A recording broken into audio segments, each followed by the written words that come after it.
Well, good morning. Yeah, happy Thanksgiving. So I have a theory. I think I'm not probably the only one, but that our birth stories kind of shape so much of our personality and who we end up being. And for me, these are my two children shortly after their birth. It is definitely true for my children. My daughter, firstborn, who's now 7, when I was expecting her, every time I went into the OB's office, they would measure, and my measurements were like within the millimeter, like exactly on.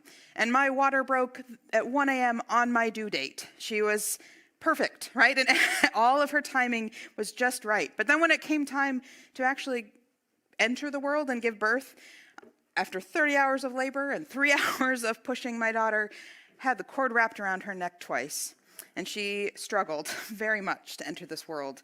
In the scariest 10 seconds of my husband and I life, coming out blue, no cry, and brings back the anxiety thinking about it. And that is so much how my daughter is now. She needs everything to be perfect. And just so, it is so important to her. And yet when it comes down to trying new things, right, she really struggles. And it's so hard for her to start. And then as soon as she does, it's fine. But it's almost exactly. And then my son, you've probably heard his footsteps. He running nonstop. He does not ever stop moving, does not want to sleep or miss out on anything, and he was the same. In utero, in the last trimester, my stomach just kind of ballooned out, and they were concerned what was going on. I had to do some extra testing, and everything seemed fine, but because my doctor was concerned, she had me come in a week early to induce. And all night long, we met every nurse on the ward because he would not stop moving. Trying to get his heartbeat, they kept coming in and finding it around.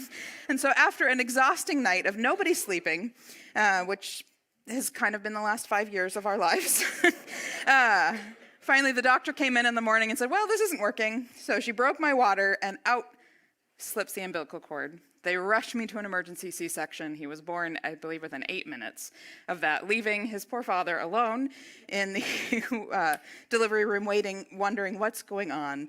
And that is my son. He is still like that. He does not want to miss out on anything, and so he jumps in much often to his own, gets himself in trouble and makes his parents waiting and anxious, wondering what's going on. So I have seen that in my life and our children and their story. And today we're looking at the stories of Jacob and Esau, whose birth also, their mother was given a prophecy, right, at the beginning. And this is certainly true, I think, of their life and their journey of both their names and their birth story. But we're jumping back in to this story. Last week we had looked at the story of Isaac and how he was searching for his wife and that miraculous way that God provided for Rebekah and the watering of the camels and this beautiful story. And now we're looking at their life progressing. They're no longer the newlyweds, right? They're ready to start a family and to carry out this line of Abraham and God's promise. So chapter 25, starting in verse 19, says, this is the account of the family line of Abraham's son Isaac. Abraham became the father of Isaac, and Isaac was 40 years old when he married Rebekah, daughter of Bethuel the Aramean from Padan, Aram the sister of Laban the Aramean. Isaac prayed to the Lord on behalf of his wife because she was childless. The Lord answered his prayer, and his wife Rebekah became pregnant. The babies jostled each other within her, and she said, why is this happening to me? And she went to inquire of the Lord. And the Lord said to her, 2 nations are in your womb, and 2 peoples from within you will be separated. One people will be stronger than the other, and the older will serve the younger. So this starts out, it's a familiar story here, right? Rebekah doesn't have children. And we're left wondering, how can God's promise and continue this blessing to Abraham if this line dies out? It's the same problem we saw with Abraham and Sarah. But unlike Abraham, we see Isaac do something different. It says that he prays and God answers. And this is not a one and done prayer. This is a 20-year period from when they're married to when their children are born. But we don't see Isaac doing what Abraham did either, right? And taking a second wife, trying to make it work. Instead, he turns to God for help. Hopefully he learned something, maybe from watching his father and his own troubles with his stepbrother, right? And God answers him, and he answers Rebekah, right? She's soon pregnant, but she feels these children jostling inside of her, and she doesn't know. There's no way for her to know that she's having twins, and so she's like, what is going on? And God tells her, right, that these two are going to come, two nations. So as we keep reading their birth, when the time came for her to give birth, there were twin boys in her womb. The first to come out was red, and his whole body was like a hairy garment, so they named him Esau. After this, his brother came out with his hand grasping Esau's heel, so he was named Jacob. Isaac was 60 years old when Rebekah gave birth to them. So we see something interesting, all right, from the beginning about these boys. They're given names that describe their birth. Esau, which means hairy, right? He's red and hairy, so they name him hairy. And Jacob is grabbing onto his brother's heel, so they name him grabber. And this is also an idiom in the Hebrew that's literally like heel grabber would be like trying to trip someone, like a deceiver. So it's a great start to God's people, right? You got the hairy animal guy and the deceiver. I'm like, And we see these two couldn't be more different. The passage goes on, verse 27, the boys grew up, and Esau became a skillful hunter, a man of the open country, while Jacob was content to stay at home among the tents. Isaac, who had a taste for wild game, loved Esau, but Rebekah loved Jacob. Favoritism for this family is going to be a theme through the rest of Genesis, right? And it's going to bring a lot of strife and challenges to the family. But the chapter goes on, and we get to know more about Jacob and Esau as they grow up, right? So verse 29, once when Jacob was cooking some stew, Esau came in from the open country, famished. He said to Jacob, quick, let me have some of that red stew. I'm famished. That is why he's also called Edom. Jacob replied, first, sell me your birthright. Look, I'm about to die, Esau said. What good is the birthright to me? But Jacob said, swear to me first. So he swore an oath to him, selling his birthright to Jacob. And Jacob gave Esau some bread and some lentil stew, and he ate and drank, and then got up and left. So Esau despised his birthright. I think there's a lot in this story here. So Esau's kind of doing his thing. He's out hunting in the field, and he comes in famished. And Jacob's also doing his thing, right? The language here implies he's not just cooking stew, he's cooking a trap. He knows his brother's going to be hungry and is going to be tempted.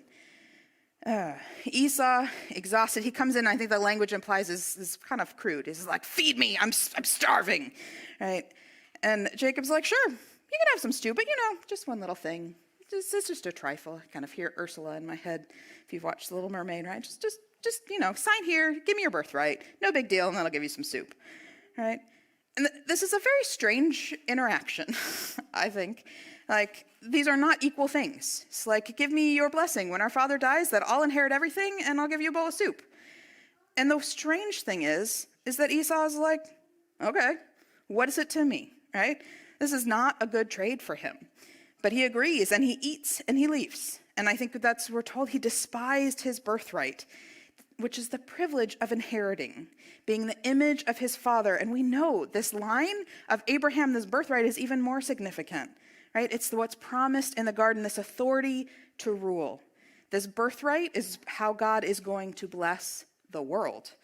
And Esau has no interest. He would rather fill his belly. They're both living up to their names. There's all kinds, I think, of wordplay in this passage that we miss in the English translation. So Edom means red, like the red stew. And our hairy red Esau is then defined by this moment, right? Later on, he's known the Edomites. And I think it is his defining moments because he picked red stew over God's inheritance. And much like Adam and Eve in the garden, I think that when they chose the fruit because it looked good, rather than trusting God's word and his plans, he picks the quick fix and the quick meal. And we see Jacob is the deceiver who's enticing his brother with a meal, but also scheming to get what God has already promised would be his. Their names and their characters are well fitting. I think this passage really shows us Esau couldn't get rid of his birthright fast enough. And here's Jacob causing great damage and pain by stealing what was already his. What a mess. The same story is in Scripture over and over, right? I believe we're faced with the same decision every day. Will we choose what looks right in our own eyes, or will we trust what God has laid out for us, that what he says is good? And I have to say, I watch this play out in my young children every day, right? We have cookies out and they say, well, can't we have that now? Right, I want it now, it looks good. And we have the same conversation every day. Well, first you need to have dinner, the food that gives you long-lasting energy and keeps you going, and then maybe we can have a treat, right? But that's not what they want, because they want what's right there. And they have to choose to trust their parents that maybe we know better. Sometimes that works, right? And I see this in my own life, right? I come home from a long day at work or a long day, I get my kids to bed, and I think, oh, well, I could pray with my husband, or I could read the Bible, or I could just watch a show. That's easier. Like, that would be more entertaining. That would feel better to me right now, rather than investing in something that is good, would feed my soul, right? It's really tempting. I think money is another thing. I see that in myself. It's like, well, I need to make sure that I have everything I want. I need to buy all my presents, and then I can help other people, right? Rather than trusting that I know God has provided for me over and over and over again. I need to make sure I have, right? Rather than looking to God. Jacob wanted God's blessing, and that is a good thing. But rather than trusting God's gifts and his power, he wanted to make things work on his terms. And how did that work out for him? Well, a little foreshadowing, not great. He ends up having to leave his family and his home later on in the same passage. And I think it probably could have been different. God has promised us that he will work all things together for good for those who love him. Will you seek to trust his provision? Maybe that means working less so that you have more time with your family, but a little less in your bank account, right? Or maybe it means honoring your marriage vows and putting aside a hobby that you really enjoy, but your spouse might not. Or maybe it's waiting for marriage or waiting for the one. Maybe it means getting up one more day and dealing with the physical pain or the emotional pain or the mental strife when all you want to do is lay in bed.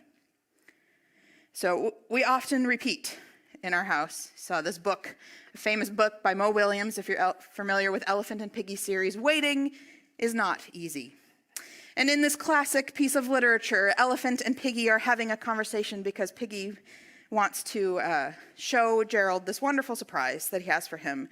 And Gerald the elephant says, great, but I don't want to wait for it, right? And so they have this tension, oh, I can't wait. And Piggy says, well, you have to wait, because it turns out, spoiler alert, this beautiful surprise is the night sky, and it's beautiful, right? But he has to wait for it to get dark outside. He can't have it then. And this is a helpful book, I think, in our family. We talk about it often because it's so true. Waiting is not easy. But as we often repeat in this congregation, right, waiting for God's plan is worth it. It's this tension that we're talking about in the Advent season. We have the promises of Jesus. He has come, but we're still waiting for his return. Friends, will you wait on God's timing? Do you truly believe it's worth it? Well, as we progress in this story, it takes a little bit of a timeline twist because we're going back probably before Jacob and Esau were born. And chapter 26 opens with a similar situation that we've seen with Abraham several times. There's a famine in the land, and Isaac has to figure out how to provide for his family and his livestock and all of his growing wealth. So he goes to Abimelech, the king of the Philistines, in Gerar. So we start reading again in verse 2 of chapter 26. The Lord appeared to Isaac and said, do not go down to Egypt. Live in the land where I tell you to live. Stay in this land for a while, and I will be with you and will bless you. For to you and your descendants I will give all these lands and will confirm the oath I swore to your father Abraham. I will make your descendants as numerous as the stars in the sky and will give them all these lands, and through your offspring all nations on earth will be blessed. Because Abraham obeyed me and did everything I required of him, keeping my commands, my decrees, and my instructions. So Isaac stayed in Gerar. First of all, I think God is so gracious that he summarizes the life of Abraham as one who obeyed him and did everything God required of him. That is not quite how I remember all of those stories going. But ultimately, he listened to God, and his faith, it was counted to him as righteousness. It's so encouraging when I think that it's really not just about me getting every detail right. Am I listening and following after God? And Isaac is now hearing this confirmation from God himself that God has chosen him and his line to carry out and to bless the world. So the story, and then we get another familiar story that we saw with Abraham 2 other times. When Isaac goes to this land and he's afraid that his wife is so beautiful that the men of the land will kill him so that they can sleep with his wife. And so he lies and says, she's my sister. But the king observes them in a not-so-brotherly love situation, and he calls Isaac out on this lie. And he finally gives this command. He says, anyone who harms this man or his wife shall surely be put to death. And I think, oh, Isaac, were you not there? We just read this, right? Did God not just promise you that he would make you into a great nation? Did God not provide a wife through miraculous camel watering and traveling distances, right? He's lost sight of all of this, and he lies about his wife to protect his own behind, really. But God does not forget Rebekah, for she too is part of the promise, and he protects her. And Isaac's response is in fear rather than trusting God's provision and protection for his family. But God does not forget Isaac, and he blesses him, and he is with him, just like he said he would be. In verse 12, it says, Isaac planted crops in the land, and that same year reaped 100-fold, because the Lord blessed him.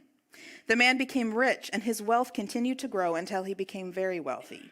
And he had so many flocks and herds and servants that the Philistines envied him.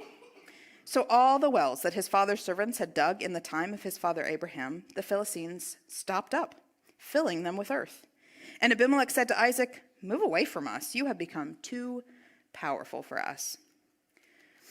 The passage goes on and talks about then the series of wells. He moves on. Abraham dug. They filled them up. And then there's conflict over all these wells. And I don't really understand all of the significance of this. I am not a livestock herder. But I think that this is a power play, right? They're all this wealth. There's these, if you have flocks, right, you have to water them. They're in a famine, right? They need these things. And so they're filling up the wells trying to get them to move on. And there's all this conflict. And we see this happen several times. And Isaac doesn't want to fight over these wells, right? So he keeps moving on until he goes to Beersheba and he finds a place that there's no conflict over. And we see in verse 24, that night the Lord appeared to him and said, I am the God of your father Abraham. Do not be afraid, for I am with you. I will bless you and will increase the number of your descendants for the sake of my servant Abraham.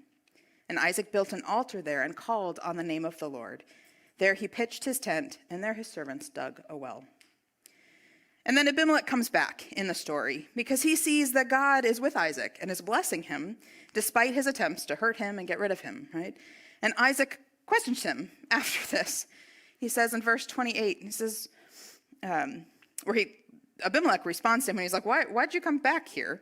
And he says, we saw clearly that the Lord was with you. So we said, there ought to be a sworn agreement between us and you. Let us make a treaty with you that you will do us no harm, just as we did not harm you, but always treated you well and sent you away peacefully. And now you are blessed by the Lord. I don't know if that's really the entire truth of what he was treated well. I don't know. It seems like there's a little bit more going on here. But I think what we do see is that Abimelech recognizes God's blessing on Isaac, and he doesn't want to miss out, and they certainly do not want to be on the other side of that. And so Isaac, listen, he makes a feast for them, they make an oath, and the servants find another well. And much like Abraham, we see that with Isaac, he keeps making these mistakes, right? He's lying, he's afraid, but he is also God's chosen, and he worships God. And God keeps his promise, and even Abimelech can see that blessing. And the people of the world recognize God's blessing on this family, and they don't want to be left out. And then there's this verse 34. We come back to Esau. It says, when Esau was 40 years old, he married Judith, daughter of Beri the Hittite, and also Basemath, daughter of Elon the Hittite, and they were a source of grief to Isaac and Rebekah. The timeline of this passage is a little bit confusing, but I think we're told, right, this not only is Esau despising his birthright, he's marrying several women. This is clearly not how his parents, what they want, or what God has directed Abraham and Isaac, right? There's been a lot of going back to the land to not marry the women of these people, but to stay where God is blessing them. And God is blessing their family through these provisions, through water and the wells and the land and favor with neighboring nations. And Esau is just kind of doing his own thing, making his own way, mixing with the people, and he's not looking to God's promise or provision. So now we get to this next part of the story again. It's a very well-known story of Jacob's kind of ultimate act of deception against his brother. And again, interestingly, it takes place over a bowl of stew. I don't know what it is. This family likes their stew and their meat and their food. It seems to be very motivating to Isaac and Esau. So chapter 27, we read, "When Isaac was old and his eyes were so weak that he could no longer see, he called Esau his older son and said to him, 'My son.' 'Here I am,' he answered.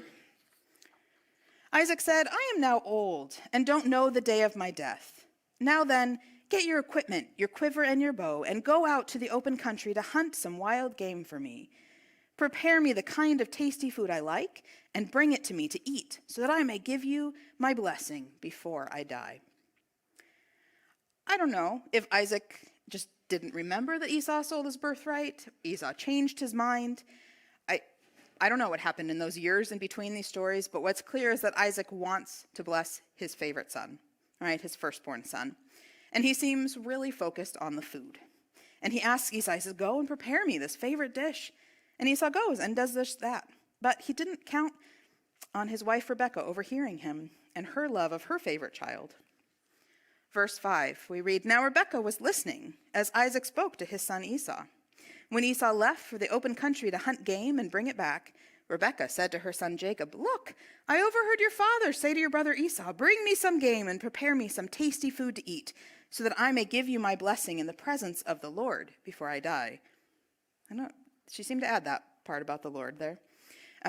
"Now, my son, listen carefully and do what I tell you. Go out to the flock and bring me 2 choice young goats so I can prepare some tasty food for your father, just the way he likes it.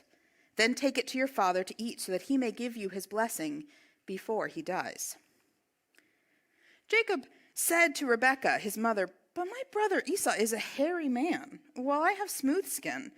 What if my father touches me? I would appear to be tricking him and would bring down a curse on myself rather than a blessing." His mother said to him, "My son, let the curse fall on me. Just do what I say. Go and get them for me." I've always wondered here if Rebekah is thinking about God's words to her when she was pregnant, and if she felt that she needed to intervene to make this happen, or she was just trying to make sure that her favorite son was blessed. And Jacob doesn't really put up a fight. It's interesting. He asks these questions about how it's going to work, and he seems worried about getting caught. He says he's worried his father's going to figure out that he's trying to trick him, rather than he's being concerned that he's actually going to trick his father. They kind of see the family resemblance here in their mother and son. So he went and got them. He brought them to his mother, and she prepared some tasty food, just the way his father liked it. Then Rebekah took the best clothes of Esau, her older son, which she had in the house, and put them on her younger son Jacob. She also covered his hands with the smooth part of his neck and with the goat skins, and she handed to her son Jacob the tasty food and the bread she had made. He went to his father and said, "My father." "Yes, my son," he answered. "Who is it?" Jacob said to his father, I am Esau, your firstborn. I have done as you told me. Please sit up and eat some of my game, so that you may give me your blessing." Isaac asked his son, How did you find it so quickly, my son?" "The Lord, your God, gave me success," he replied. And Isaac said to Jacob, "Come near, so I can touch you, my son, to know whether you really are my son Esau or not."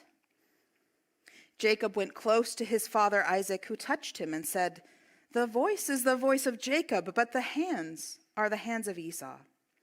He did not recognize him, for his hands were hairy like those of his brother Esau, so he proceeded to bless him. "Are you really my son Esau?" he asked.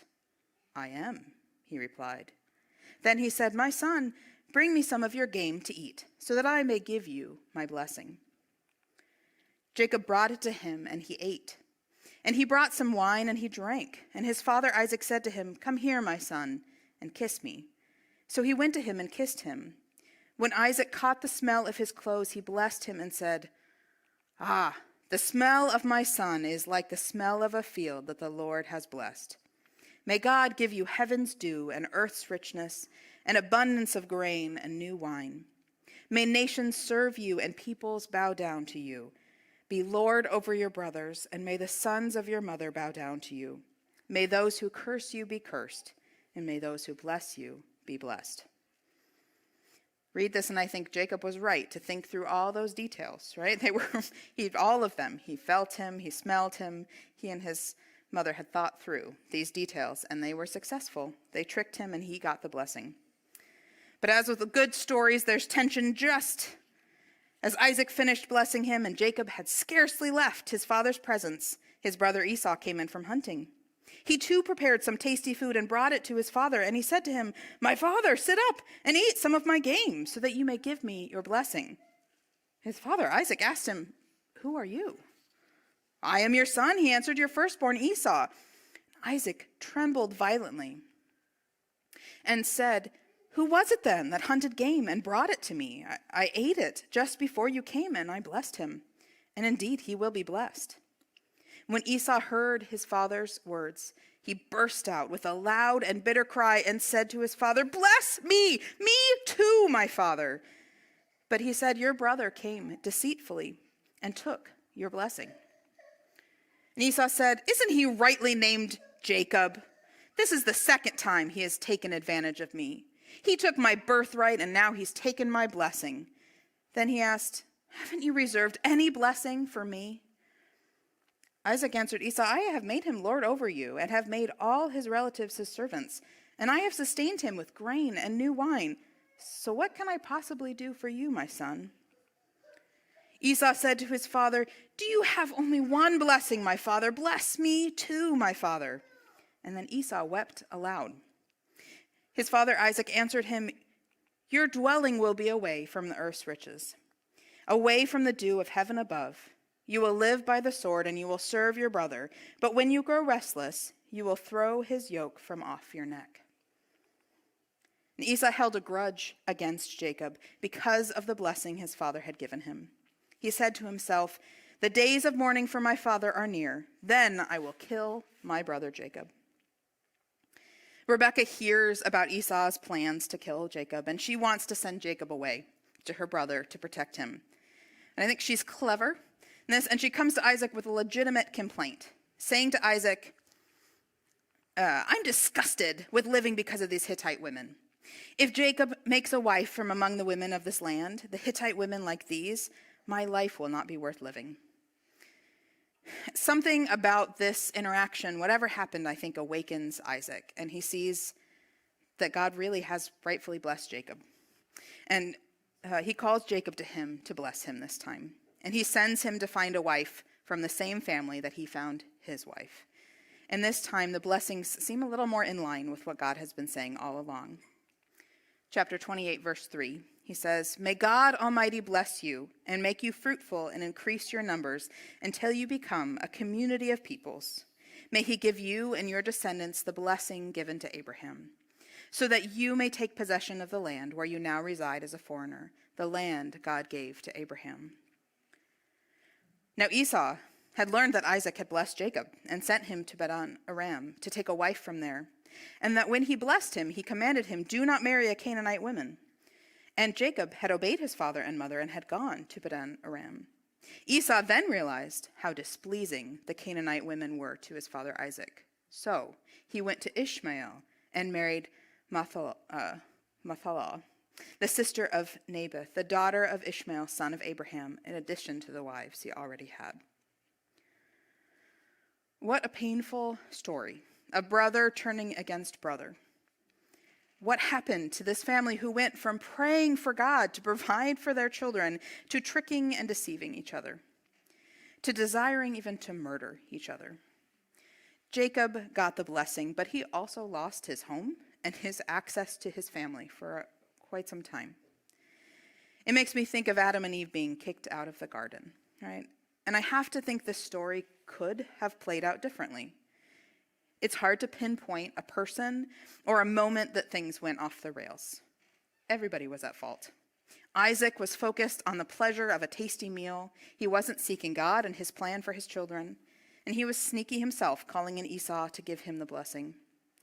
Rebekah brings up the Lord on her own purpose. She too could have prayed. She could have talked with her husband, but it seems that she has been plotting this plan, right? She's prepared. She's got Esau's clothing. She knows her husband. It is a good, well thought out plan. And she deceives him. And Esau seems to forget or ignore that he sold his birthright to Jacob. He also lets his anger turn to the point of murder, desiring to kill his brother rather than to work it out with him. And then he goes and marries women to spite his family and God. And Jacob's part perhaps seems the most obvious in his deceit here. He could have stopped this plan. There was multiple times he directly lies to his father. And he uses God's name to say how he was able to get the meal so quickly. What a mess. If you think your family has issues, join the club. There is nothing that is too messy for God. So despite all the trickery and the games this family is playing, Jacob is the line that God is going to use to bring about his blessing. And Esau, when hearing this, instead of repenting, he does the opposite, and he marries these women despite his parents. And in fact, did you notice that they're from the line of Ishmael? And the story has come full circle. Two competing sons, like we saw from Abraham's sons of Isaac and Ishmael, and now we have Jacob and Esau. And so these are not heroes. They are flawed people who are trying to live out God's commands, and they fall incredibly short. They are the chosen line that God has chosen to bring about his promise, and they continually put that promise in jeopardy. Jacob's is this remindful of the deceitful snake in the garden, right? That God had promised him his blessing, and yet he schemes to take that promise for himself. He already had it. And instead of being a blessing to his family, he chooses to trick and to bring harm. Friends, is the way that we live our life bringing blessing to others or grief? In all of this, God's plans will not be thwarted. And we see as the end of this passage that God confirms to Jacob in a dream that he will be with him. We read in verse 10, Jacob left Beersheba and set out for Haran. And when he reached a certain place, he stopped for the night because the sun had set. Taking one of the stones there, he put it under his head and lay down to sleep. He had a dream in which he saw a stairway resting on the earth, with its top reaching to heaven, and the angels of God were ascending and descending on it. There above it stood the Lord. And he said, I am the Lord, the God of your father Abraham and the God of Isaac. I will give you and your descendants the land on which you are lying. Your descendants will be like the dust of the earth, and you will spread out to the west and to the east and to the north and to the south. All peoples on earth will be blessed through you and your offspring. I am with you, and I will watch over you wherever you go, and I will bring you back to this land. I will not leave you until I have done what I have promised you. When Jacob awoke from his sleep, he thought, surely the Lord is in this place, and I was not aware of it. He was afraid and said, how awesome is this place? This is none other than the house of God. This is the gate of heaven. Early the next morning, Jacob took the stone he had placed under his head and set it up as a pillar and poured oil on top of it. He called the place Bethel, though the city used to be called Luz. And Jacob made a vow, saying, if God will be with me and will watch over me on this journey I am taking, I will give me food to eat and clothes to wear so that I return safely to my father's household, then the Lord will be my God. And this stone that I have set up as a pillar will be God's house, and of all that you give me, I will give you a tenth. Can't help but notice that Jacob's response is a bit of a bargain. If God does this, then I will do this, right? It's like it almost feels right, but I think Jacob is still wheeling and dealing. So what do we take away from this story of Jacob and Esau? I think in many ways this is a story that is more about what not to do. I wonder what it would have been like if Jacob had rested in God's promises. Would it have been room for Esau and Jacob to both carry out the line like see in Jacob's descendants and the tribes of Israel? We won't know, because that is not what happened. But the consequences of this rivalry between these brothers are still playing out in our world today.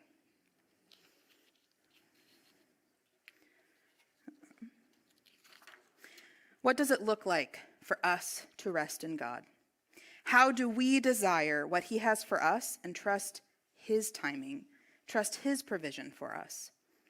As we keep going in the story in the life of Jacob, we're going to see he isn't done wrestling and struggling with God. Literally, in a few chapters, he wrestles with an angel. This made me think of a story from a particularly difficult moment in my life living overseas.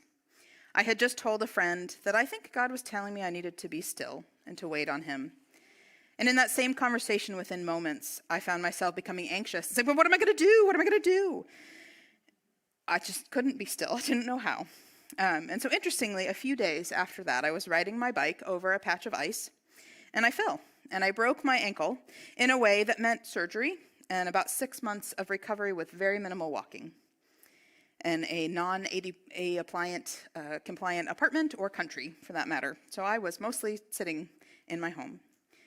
I was struggling with God's instructions to me to be still. And in his graciousness to me, he made sure that I had to be.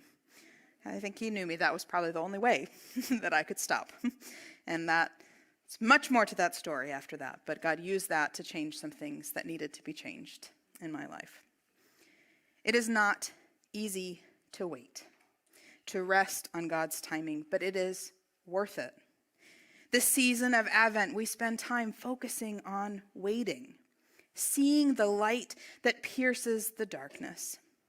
In the busyness of the holidays and the celebrations, it's an invitation to slow down, to bring your worries and your fears and your pain to Jesus, because he has come and he will come again. One day, there will be no more pain. No more darkness, no more worries. God is big enough to handle our fears, our brokenness, our messy family patterns, and he is big enough to redeem them. We don't have to stay in the mess. Come to Jesus, let him cleanse you, to start anew. He wants to bless you with good things. In fact, that is promised to you.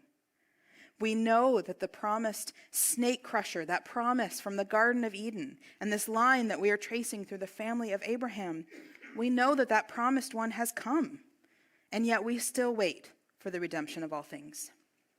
This week, will you choose to rest, to take the time to seek him, not to live in fear or to live in shame, but to let God's word be a guide to you?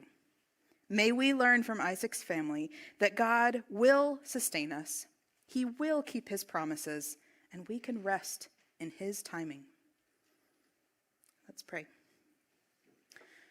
Heavenly Father, I thank you that you love us, that you are faithful, and that you keep your promises, and we can trust your word to us.